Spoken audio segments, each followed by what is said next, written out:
I re-pierced my ears at home. Here's what happened. Okay, pretty much here's what happened. If you saw yesterday's Get Ready With Me, then this will make a lot of sense. So pretty much I was just putting in my earrings as normal, and then I wanted to put my seconds in on this side and they weren't going through. And I normally wear my seconds every single day, but sometimes it's rare that I don't have them in if like I'm not putting in my whole earring stack. Also guys, I've had them for about 3 years.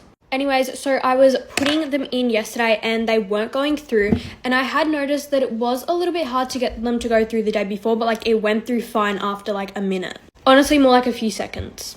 Anyway, so I was putting them through and they weren't going through, so I switched around the 2 different earrings and they finally went through after about 5 minutes of trying to put them in. So anyways, I took out my earrings after school, but I decided to put my stud in on this side just so that it still had an earring in it.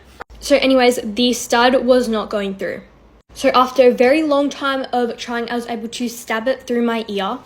I put the backing on and I used the cleaning spray that I got from Skin Candy for these 2 piercings. I gave it a really good clean and it seemed okay. It was sore though.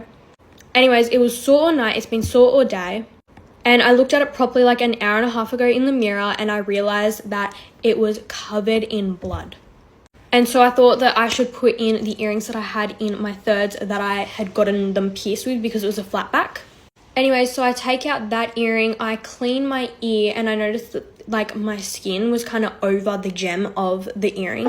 I've only had this earring out for about 5 minutes and I tried to put the other earring in after giving everything a good clean and it wouldn't go through.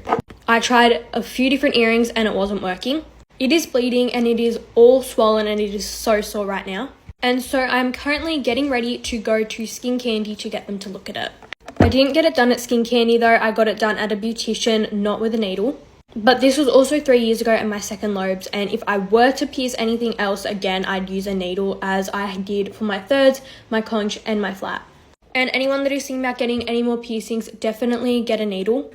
Something else that I do want to say is that with these seconds in particular, I had to re-pierce them, or my mum had to re-pierce them about 5 times in the same year of getting it done, because after about 4 months of having them in, I used to have to take them out for an hour once a week to play sport for school. And then we'd put them back in and we'd have to re-pierce them, which let me tell you was very painful. I still remember it.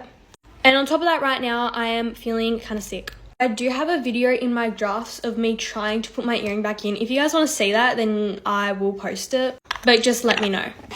Anyways, when I go today, I'm not expecting them to be able to pierce it again because I don't know if they can pierce it because it's swollen.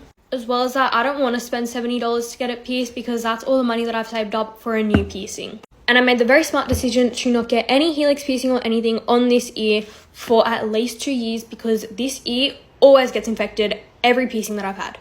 Not too bad, it's just always been the harder ear. It might have something to do with the fact that my heart is, or like everyone's heart is on their left side, so like left ear. I feel like I have a couple of options of what they're going to say. Either they're going to say that they can pierce it now. I reckon that they'll say to like let it go down and then they'll pierce it like in a couple months or a couple days or a couple weeks. Hopefully they'll say that I can get it pierced in a few days because then I can get my other piercing and do like their 2 for $80 deal, which I'm not sure what piercing I'm going to get. Either it's going to be a nose piercing or a belly piercing. Like, could you imagine me like a cute little nose stud? I don't know. Anyways, if you made it this far, let me know what piercing you think I should get. Anyways, I am all done getting ready. I know this Get Ready With Me was so long.